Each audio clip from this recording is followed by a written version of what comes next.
serving you.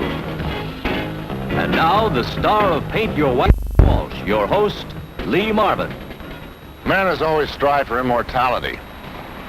Some large or small way of letting generations to come know that he has been here. If the task happens to be one that the experts say cannot possibly be done, then the challenge is even greater. The urge to leave our individual mark on this earth is with us all. A child's sandcastle might easily wash away, but his dreams might someday lead to conquering the impossible. Such a dreamer was sculptor Gutzon Borglum. In 1927, Borglum, working on a model in a studio near Mount Rushmore, South Dakota, began a project that the experts said simply couldn't be done. As a tribute to American democracy, Borglum had decided to carve the world's largest memorial out of the solid granite of the Black Hills.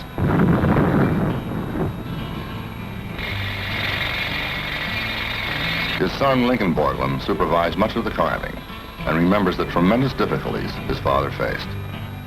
This was a thing to convince people that you could go up onto the side of a mountain, a piece of raw granite, and create a memorial. The usual reaction was that it was impossible, that it couldn't be done. And of course, this goes back to the basic thinking that most people feel that nothing can be done if they haven't seen it done before. We tried to use trained stone carvers.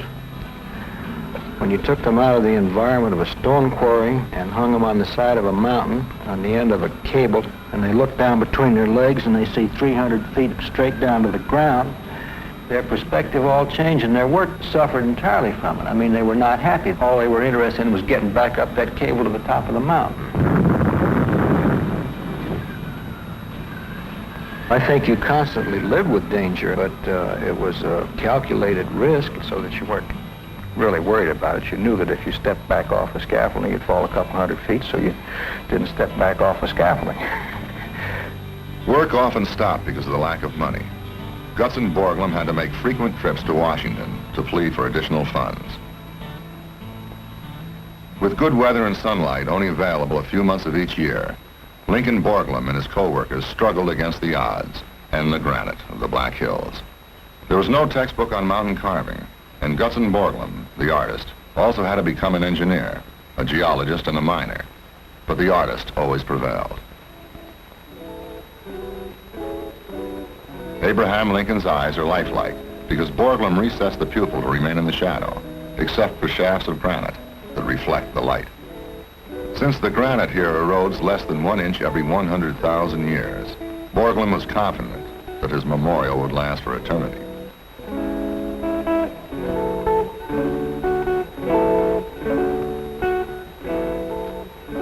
One of Borglum's assistant mountain carvers remembers a tourist. Oh, some of the questions are marvelous. Well, I remember when I worked on Rushmore, they wanted to know what they did with the heads in the wintertime, and we always told them, well, you could put them in the studio. I mean, after all, you can't leave them out there in the cold. Father and son worked together for 13 years, and then, sadly, Gutzon died a year before Rushmore was completed. If it had not been for his dedication to this concept, it would never have been done. He mortgaged his immortal soul to see that it was going to be done. It's not basically a monument to the 4 figures that are up there, but to what these men represented in the growth and the progress of the United States. As much as I have been there, crawled all over that damn piece of rock, and measured every inch of it, time after time, I can't ever go back up there without getting a lump in my throat. Gonna cut that rock, gonna shape that stone, gonna change that mountain on my own. Building the impossible, they said it could be done. But Mount Rushmore was not to be the last of the mountain monuments. We have the same principle as a jet engine. It has the same fuel, and we are carving with the backblast from the torch. At Stone Mountain, Georgia, the largest single work of sculptural art in the world has just been completed. A tribute to the Confederacy featuring General Robert E. Lee, Jefferson Davis, and General Stonewall Jackson. The carved out area is approximately the size of a football field. We talked with Roy Faulkner, sculptor with a torch. In the old days, in the 20s, when they were working up there was 30 and 35 men. Today, we have myself doing the carving, and I have 2 young men helping me. So that's a big crew of 3. One man with a torch can carve in 8 hours what used to take 8 men a week to do by hand. But the danger is still there. I think the funniest expression you can see on a man's face is where he'll be working on a platform, a scaffold, and to be working and take one step backwards and maybe step from just the thickness of a board from one level to the other, and you see his face go white, and he looks around to see if anybody saw him. This is something that is a little humorous but dangerous at the same time.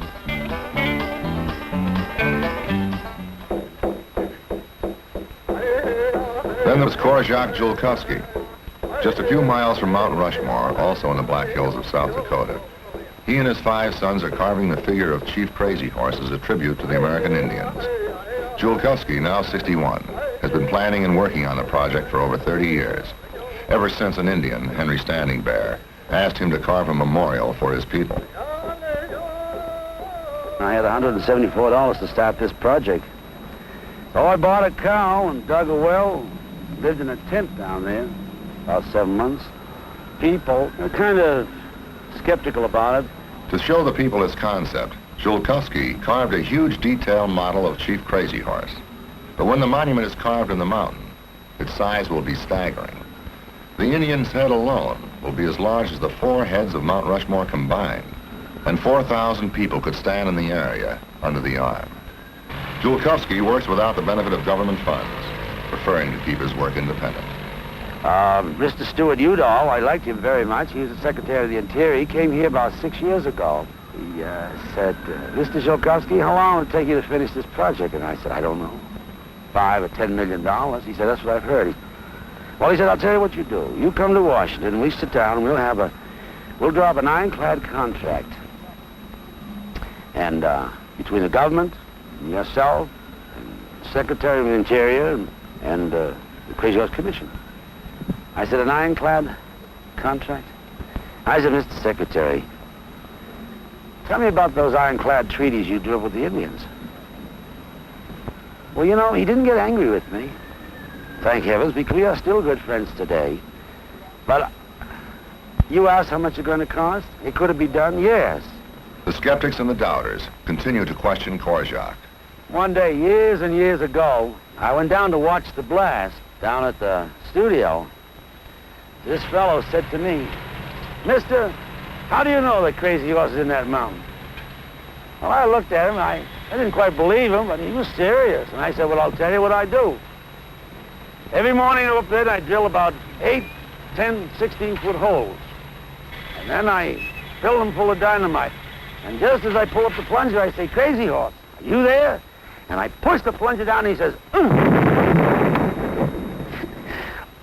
Korjak Julkovsky calls himself a storyteller in stone.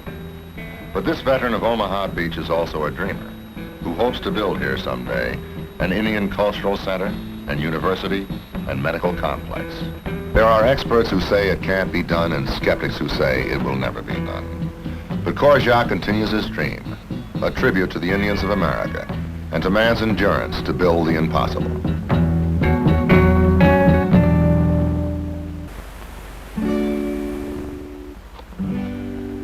Area code 202. Washington, D.C., the nation's capital. The Lincoln Memorial. Jefferson Rotunda. And the Washington Monument. In 1832, when money was raised by subscription and blocks of stone were sent from every state, a lot of people said it couldn't be done, but it was. The Washington Monument opens to the public in 1888. A hollow shaft of stone over 555 feet high. It has a high-speed elevator inside that whisks you to the top in 70 seconds. From here, you can see all of Washington. When you take your trip to Washington, share all the fun and excitement with your family by long distance. The bridge builders of America certainly lead the parade when it comes to building what people said couldn't be done. For example, there was a guy back in 1867, James Eads was his name, and he announced to the world that he was going to bridge the mighty Mississippi River. Well, all the experts said that he was crazy. In fact, a convention of 27 of the world's leading engineers condemned the idea as foolhardy and irresponsible. But Eads knew more about the turbulent Mississippi than any man alive, and he was a natural engineering genius. At St. Louis, he created a triple-span arch bridge over 1,500 feet, end to end. But he did it with a material that had never before been used for a bridge superstructure, steel. In 1873, Eads completed the so-called impossible bridge across the Mississippi, where it stands today, nearly a century later. At the same time, another gifted engineer, George Washington Roebling, took over the construction of the Brooklyn Bridge, which had been started by his father. While fighting an underwater fire on the bridge foundation, Roebling suffered caisson disease from rapid decompression, what they call today the bends. Ahead of him was a decade of work, demanding the most exacting knowledge and technical skill. But now he was crippled with some brain damage and scarcely able to talk. And then began the unbelievable story. Although every movement was torture, Roebling devised a code with his wife Emily, tapping on her arm to give her instructions. Emily, in turn, studied mathematics, engineering, and bridge design. Eventually, she was able to take her husband's tapped-out instructions and transmit his orders to his assistant engineers and to inspect construction. Roebling, when he was able, watched the progress from his window through binoculars. Thomas Edison took these rare pictures of the construction of the new Brooklyn Bridge. And then on May 24th, 1883, Roebling, looking through his binoculars, saw what his wife described as gray granite towers standing tall and strong with the cables shimmering in the sun. And as the mayors of New York and Brooklyn joined with the President, Chester Arthur, and Governor Grover Cleveland to officially open the bridge, tears streamed down the faces of Emily and George Roebling. After 13 torturous years, they had completed their Brooklyn Bridge.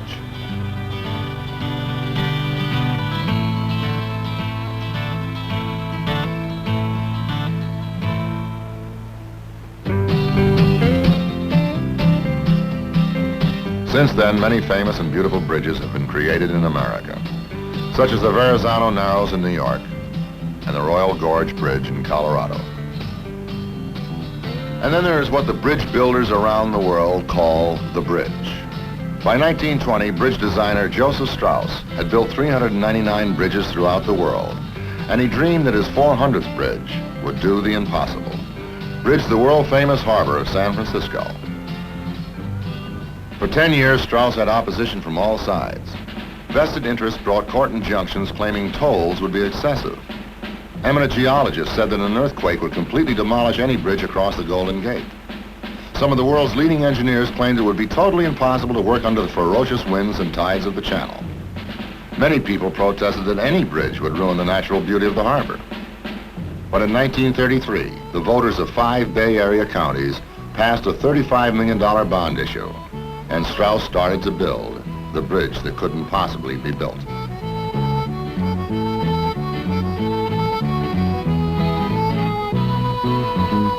Strauss designed the towers to rise 746 feet above the bay, 190 feet taller than the Washington Monument. He had little trouble with the North Tower since its foundation was on solid rock, but the foundation of the South Tower seemed to be an impossibility. Fighting channel depths of over 300 feet, with currents up to 15 and 20 knots, and winds sometimes as high as 75 miles an hour, Strauss had to construct what would be the equivalent of a 10-story building underwater.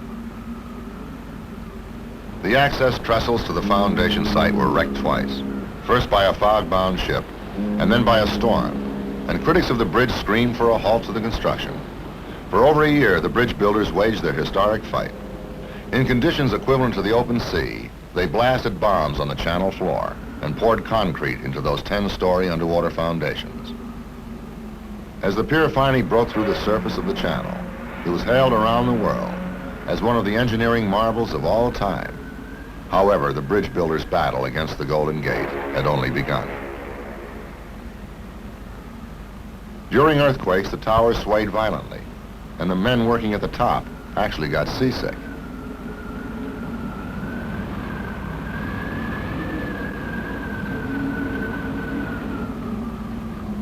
But the towers continued their dramatic rise above the Golden Gate. We're all set here. Are you ready, barge? Okay, we're coming across. We're riding fair, reeling out fast. The first cable was carried across the channel and hauled to the top of the tower. The first of 80,000 miles of wire. The cable spinning operation was underway. Building the impossible, they said it couldn't be done. Crossing the uncrossable with cables one by one. Gonna fight that wind, gonna fight that tide, gonna make it to the other side. Building the impossible, they said it could be done. They had to fight storms, winds, currents, and fog throughout the next 3 years. Inspector Wesley Getz remembers his days on the towers. We'd go out, take the elevator to the top of the San Francisco Tower, and then walk across the catwalk to the Marin Tower. It was usually foggy and windy and cold, a good deal like today. And you wore rubber rain gear to keep dry. But by the time you had hiked up the catwalk to the top of the Marin Tower, it was like rubber rain gear, like being in a Turkish bath. You were just soaked to the skin. You might as well have left the rain gear off.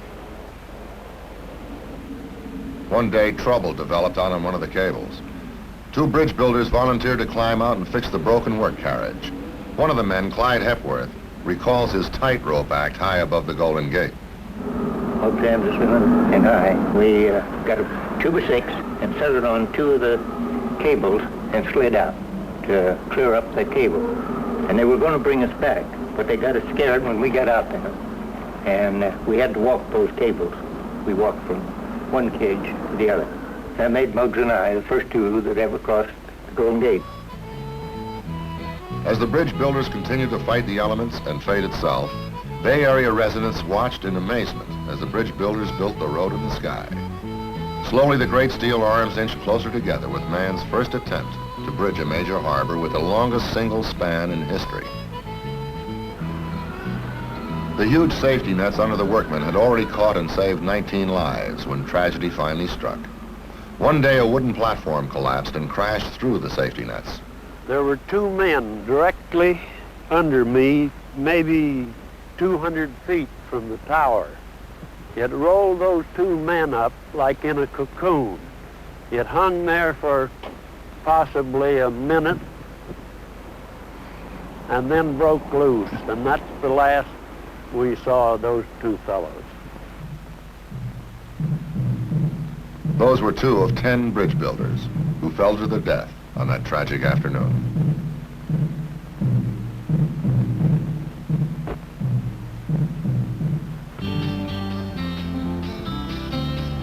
But the bridge builders continued to fight the odds, struggling on to finish the bridge that couldn't be built.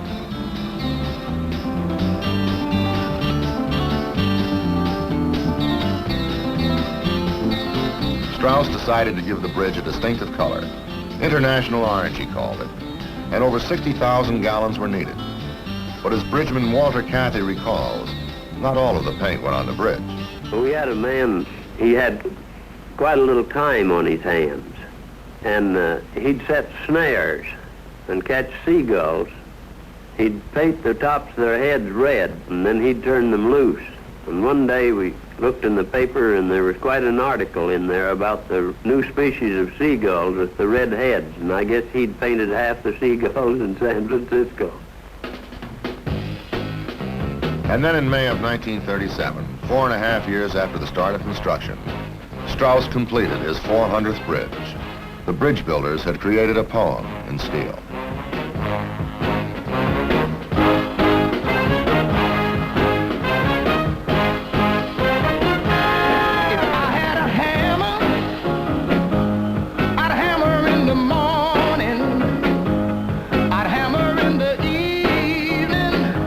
All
Area code 919.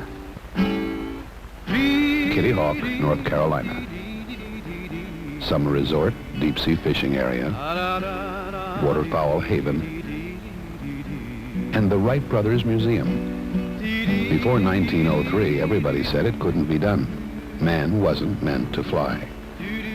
But on this tiny field, Orville and Wilbur Wright made the first airplane flights under perfect control and under their own power.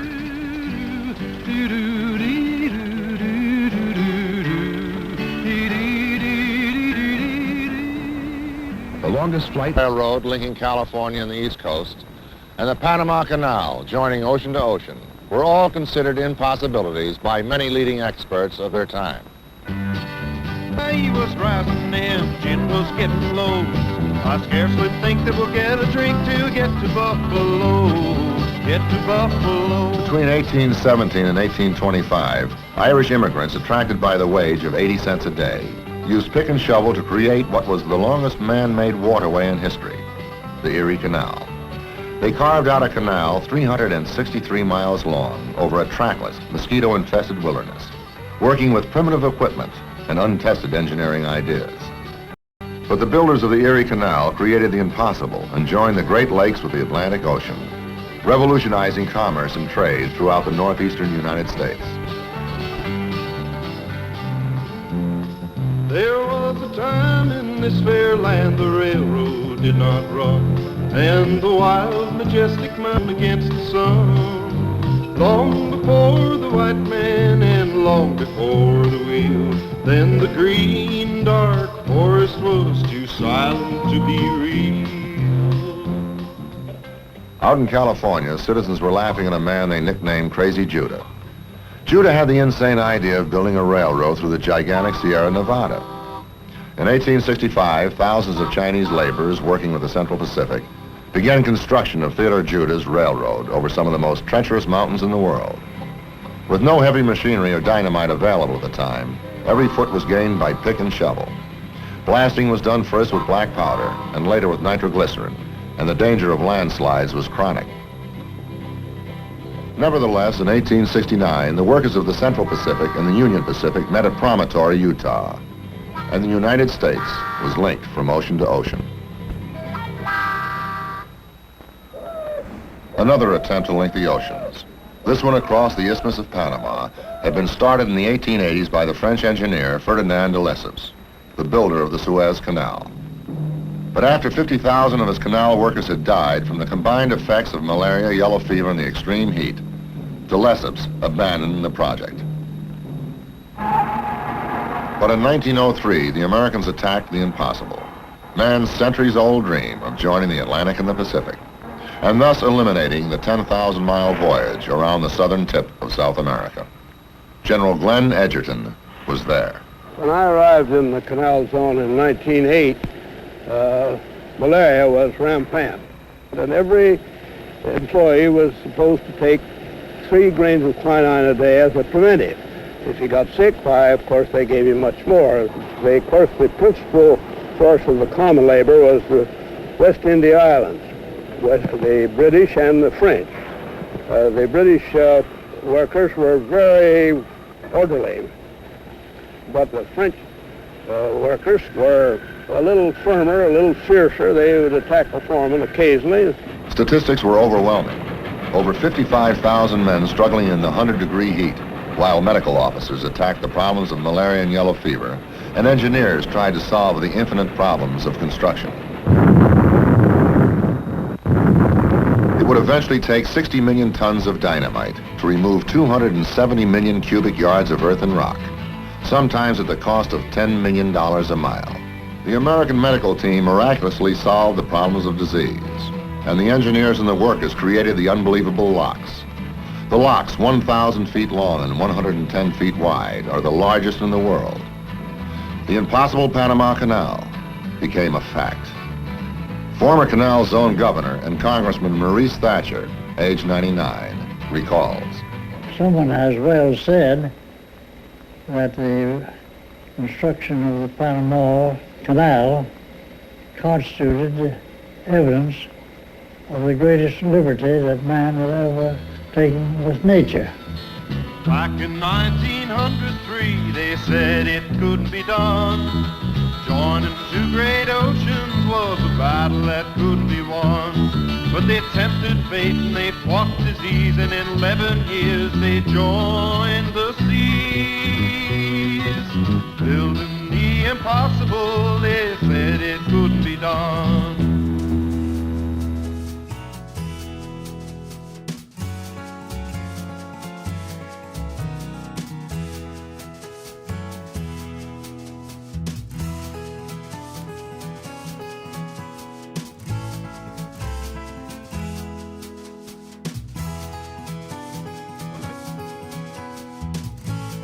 Produces one of the most colorful groups of them all, the dam builders.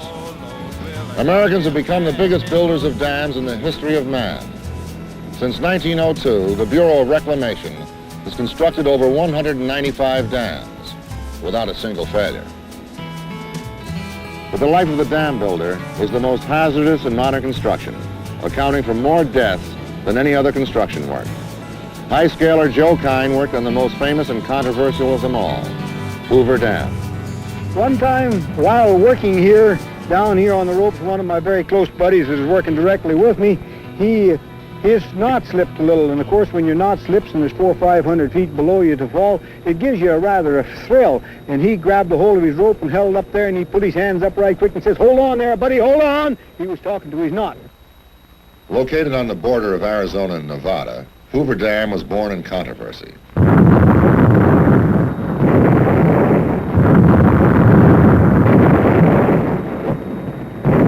Engineers and geologists insisted that it would be impossible to build a wall across the treacherous Colorado River. They claimed that the first big flood would sweep the dam away and wipe out half of California in the process. But starting in 1930, sparked by the dreams of Arthur Powell Davis, the government started the pour of 7 million tons of concrete, the greatest weight that man has ever placed on Earth.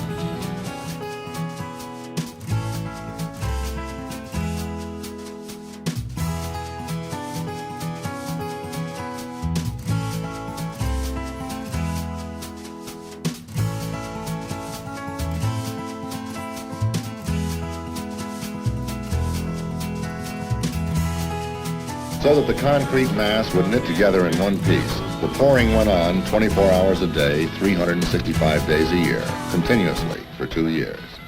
Temperatures in the desert heat often reached well over 100 degrees, as recalled by Tommy Nelson. Concrete does run a very high temperature. And some of these puddlers or troppers back in the diversion tunnels, the temperature perhaps exceeded 135 degrees Fahrenheit. Moore also remembers the heat. When you came home off the job, you didn't have to worry about hanging your clothes up. They were sweat-soaked and stiff with salt. You could just stand them in the corner where you got up to make the next shift, while you could just step into them and ready to go to work. Even in the Depression days, there were some compensations. Anderson's mess hall fed the men very, very good for $1.50 a day. And it's surprising how much lunch some of those guys could get into one of these boxes. They could cram 12 sandwiches and 3 or 4 oranges and 2 or 3 pieces of pie. It just made you wonder how they crammed it all in there. Despite unprecedented safety measures at Hoover Dam, danger and death haunted those trying to tame the Colorado. The wild river, having been shut off by the huge dikes, rose 50 feet above the heads of the workers and seethed through rock tunnels on either side of them. Eventually, 98 men would lose their lives during construction.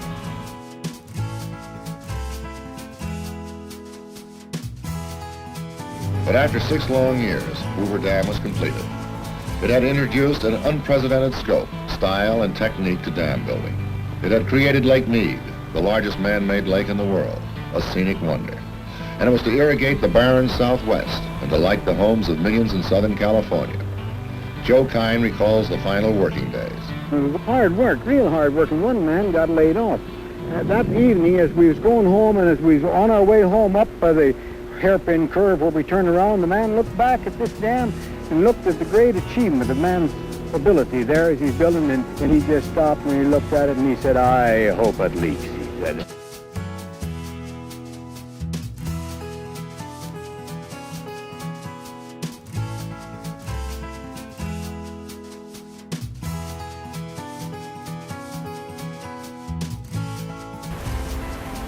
Area code 314.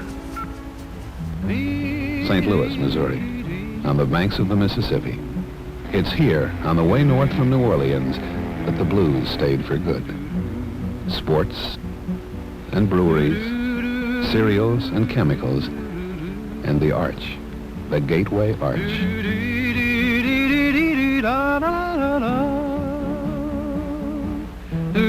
Even today, when it's all finished, you look at it and you say to yourself, it couldn't be done. But there it is, the gateway to the West.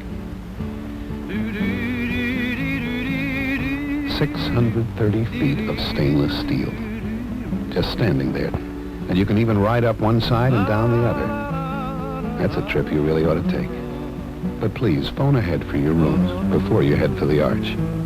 The park can be mighty cold. The dreamers of the impossible have always confounded the experts. In 1920, engineer Clifford Holland started construction of a tunnel between New York and New Jersey. The building of the Holland Tunnel, actual building of it, wasn't as much of a problem as finding a plan, because that was the first automobile tunnel. And there were people that thought that that was an impossibility to take so many automobiles through so long a tunnel without asphyxiating people. But Holland's chief designing engineer, Ole Singstad, created a revolutionary ventilation system for the Holland Tunnel and had the last laugh. So we had estimated that ultimately the tunnel would carry 38,000 vehicles, but it would take a number of years before it reached that. But at Sunday midnight, after the first 24 hours, the traffic count was 52,000 vehicles. And one of the New York daily papers reported this, and it said the air in the tunnel was better than on Fifth Avenue. And then there was the so-called impossible skyscraper, the Empire State. Its creators said that they could build it in less than 2 years, and that it would be able to withstand any in less than 14 months. As to its endurance, this was tested in 1945, when a B-25 crashed 50 miles an hour, ripping out a large section of the 79th floor, but no major structural damage occurred. But perhaps one of America's greatest engineering achievements is the highway system of the United States. Often taken for granted by Americans, and often maligned for its effects on our natural environment, the American highway network is nevertheless the engineering wonder of the 20th century. The most dramatic road building story in our lifetime happened just 30 years ago. Early in 1942, government contractors posted this notice in employment offices throughout the United States and Canada. This is no picnic. Working and living conditions on this job are as difficult as any encountered on any construction job ever done in the United States or foreign territory. Temperatures will range from 90 degrees above zero to 70 degrees below zero. Mosquitoes, flies, gnats will not only be annoying, but will cause bodily harm. If you are not prepared to work under these conditions, do not apply.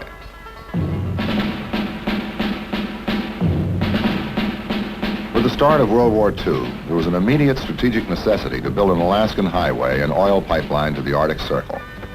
The road builders had less than a year to complete the 1,600-mile highway before the spring thaw of 1943. The builders had to cross the massive Canadian Rockies, bridge countless streams and swamps, and tear into hundreds of miles of bush. When temperatures hit 40 degrees below zero, machinery broke down. To add to the difficulties, the first thaw came before the job was completed. Sections of the road were threatened by melting ice. Bulldozers frequently sank in the ice or mud. It seemed an impossible task, but the builders completed their road on schedule. And now, nearly 3 decades later, another road builder desires to go one step further. The Alaska Highway was conceived in war. This new road is conceived in peace.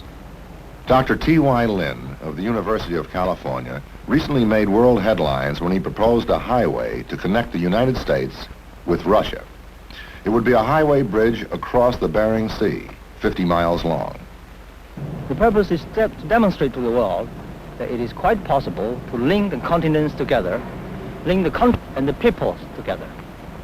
And this can be easily done by bridging across the Bering Strait from Alaska to Siberia. In a distance of 50 miles, which is not very deep, a maximum depth of 180 feet. If we can build a bridge across, it will prove to the peoples of the world that we can work together and the whole world is one. Dr. Lin would like to finance this billion-dollar project by having every American and every Russian contribute $2. Many experts say it can't be done, but Dr. Lin has no doubt that he will someday build his bridge of peace. There is another symbol of international understanding, the World Trade Center in New York City. It will become the world's tallest building, rising over 1,300 feet into the sky. From a helicopter, we see the New York skyline as it will appear from the top of the Trade Center. Even New York's tallest buildings seem to shrink in comparison. A steel worker, John McKeever, looked at this United Nations of Commerce, which he's helping to build. That kangaroo up there is the one I'm working on right now, and after this job is over, maybe 15 years from now, I'll bring my children back here, my 3 sons, and I'll show them what we built here. The tallest building in the world. And throughout the United States stand other impressive landmarks of man's ingenuity.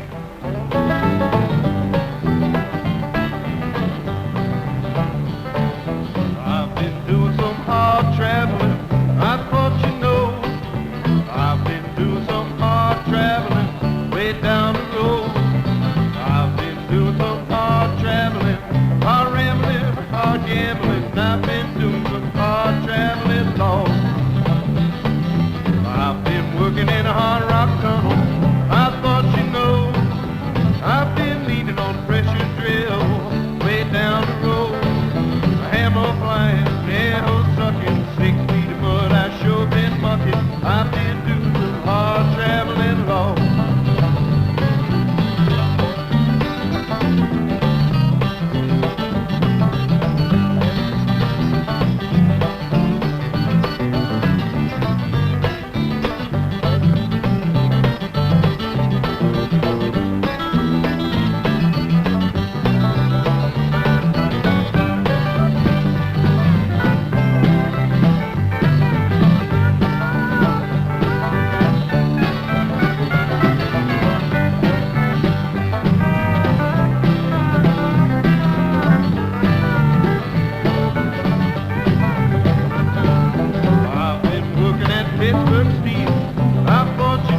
rock tunnel, I thought you know.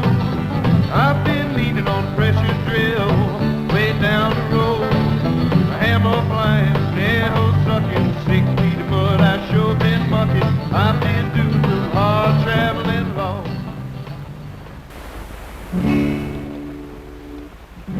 Area code 603. Mount Washington, New Hampshire. The highest mountain in the eastern part of the country. And it's the home of the world's first cog railway.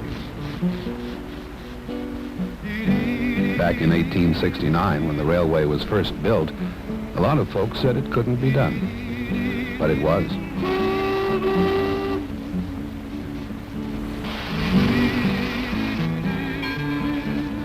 Round trip up Mount Washington on the cog railway takes about 2 hours. The incline gets as steep as 37 degrees. It's an exciting and beautiful trip with lots to see and enjoy. You ought to try it. And when you do, keep in touch with home by phone.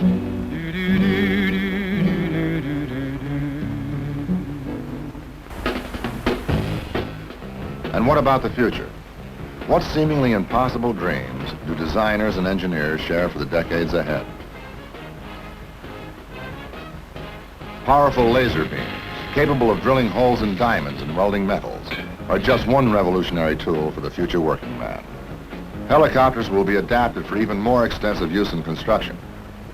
Nuclear excavation of mountains and oceans will create everything from new canals linking the Atlantic and the Pacific, to harbors in Alaska, to new roads and rail passages through mountain ranges,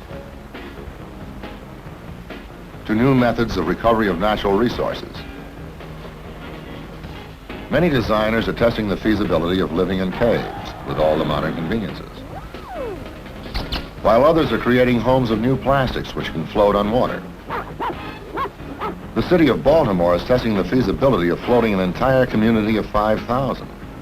In the same way that the Astrodome covers the Houston Stadium, designers are now planning to put entire cities under glass with perfect environmental control year-round. Prefabricated housing on a massive scale is being tested for possible elimination of slums, and methods of pollution abatement through engineering are being designed by dreamers of the future. They told the Wright brothers that a heavier-than-air machine couldn't be built. They told Ford that the mass-produced automobile would never work. And they told Professor Robert Goddard in the 1920s that he'd never see rockets get off the ground. And today, some of the experts disagree with Arthur Clarke's contention that the next revolution in transportation will be what is called the ground effect machine, a vehicle that floats on air and can go anywhere in the world, over land or water. And Buckminster Fuller predicts that we'll all put jet wings on our backs and fly out the window on frequency beams. You're going to see that aerospace industry converted into the development of a renting service industry where you'll see whole cities being delivered by air in one day. Just to see a whole fleet of ships of the sea coming into a harbor in a day, coming in from the air is even easier as we really apply our highest capability. You'll see then buildings the size of the Empire State can be built horizontally in the aircraft plant. In other words, their environmental controls be produced in a controlled environment under most extraordinary advanced tooling. There's no human hands practically touch a thing, everything automated. You see this very rapid assemblies of these environment controls, and then they will be Britol lifted as they come out of their hangar factory, and then when they get to the site, they will be turned from the horizontal, which is the easy way to move through the air, into the vertical. So this is what you're going to see, and you'll see this within 10 years from today. And as the Clarks and the Fullers and other world planners and designers contemplate the year 2000, when 100 million more Americans will join the present 210 million population, their dreams turn to the great oceans, where 7/10 of the world exists. Some designers have speculated that we will have floating cities of 50,000 people or more by the 21st century, after we have learned in the next few decades how to divert hurricanes and typhoons. And these floating cities will be able to move about and take advantage of the best climates available around the world. John Lindbergh, son of another man who did what the experts said couldn't be done, is one of the foremost pioneers in underwater exploration. He and an associate spent 49 hours living in a 4x8 rubber tent at a depth of 432 feet in the Bahamas. While the dive we made in the Bahamas helped to establish that it is possible for men to work at depths in excess of 400 feet, and since then we know that he can work at depths at 1,000 feet and more. In the years ahead, it's going to be increasingly important that we learn how to utilize the resources of the sea in depths beyond that to which man can dive, beyond which he can exist at the pressures involved. I think we can look forward to deep-sea oil exploration, deep-sea mineral exploitation, the development of biological resources. We can do all of these without damaging the ecology, but I think we will have to consider the ecology with every move that we make. Often in the past we have not done so. And as the dreamers try to find solutions on land and on ocean floors, man continues his quest of the universe, of the moon, of Mars, of the solar system itself, in a never-ending quest to do the impossible. This weekend and every weekend, you can telephone coast to coast for as little as 70 cents. It all began in Boston, 1876, with Alexander Graham Bell. First telephone, the first switchboards, the first operators. Soon telephone lines to New York, to to Chicago and westward.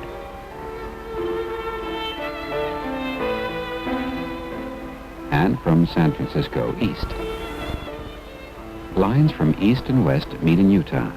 The year, 1915. The minimum rate on a call from New York to San Francisco in 1915, $20.70.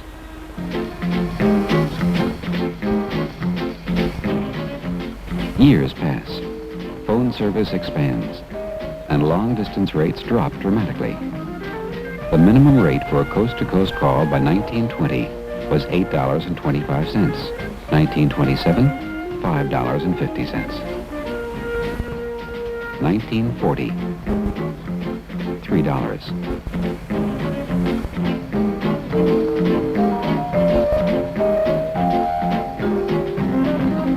By 1963, $1 plus tax. Now, in 1970, the minimum is 70 cents plus tax, coast to coast, on calls you dial yourself on weekends. 70 cents for a 3-minute call from 8 a.m. to 11 p.m. Saturday and 8 a.m. to 5 p.m. Sunday. In 1915, $20.70. In 1970, 70 cents plus tax. They said it couldn't be done. But it was. Now, these great stories of American engineering are not all glamorous chapters created by superheroes. These builders were men, not saints. And many of the workers, especially in the 19th century, were often grossly abused, overworked, and underpaid. But under good conditions and bad, these workers and the designers and the engineers who did their dreaming were certainly builders of the impossible. Astronauts report it feels good. Ignition sequence 3, 2, 1, 0. All engine running. Liftoff. We have a liftoff. Houston, Tranquility Base here. The Eagle has landed. Astronaut Neil Armstrong, when he returned from America's greatest engineering achievement, stated, "I felt a successful lunar landing might inspire men around the world to believe that impossible goals are possible, that there really is hope for solutions to humanity's problems." And the religious philosopher T.R. Desjardins has predicted, "Someday, after mastering the winds, the waves, the tides, we shall harness for God the energies of love. And then, for a second time in the history of the world, man will have discovered fire." It would seem that if American know-how, money, talent, perseverance, and just plain guts could build this dam, this roadway, this canal, this bridge, then certainly this know-how should be able to come up with imaginative answers. The pessimists are saying that we can't solve our problems, just as the pessimists told the Strausses and the Borglums that it couldn't be done. But perhaps we have in our midst today visionaries who will be able to do with communication what builders have done in engineering to solve the impossible. Perhaps we can start building new bridges between each other.